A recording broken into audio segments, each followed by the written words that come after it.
Boy, I tell you what, I really wish somebody would have warned me how exhausting woodworking can be before I got into this skill, trade, hobby, whatever you want to call it.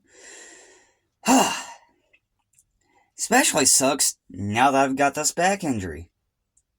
But it is what it is.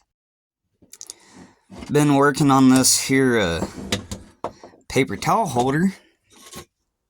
There's the other piece that I still gotta clean up.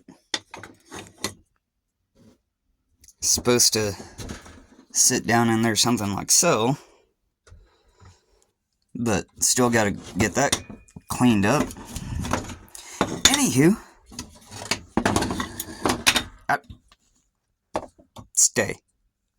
Anyway, I'll throw in a picture of what it looked like. But yeah, spent all morning getting this thing cleaned up, sanded down, looking better again, just for a birthday that's coming up. Now, I know she'd been wanting something like this, and when I found this thing for sale, I'm like, gonna take a little bit of work, but I can make it look nice. Oh boy. Yeah, this has been fun. Kinda. Just think I still gotta go to work after I get done with this. Anyway, I hope y'all are having a nice Friday.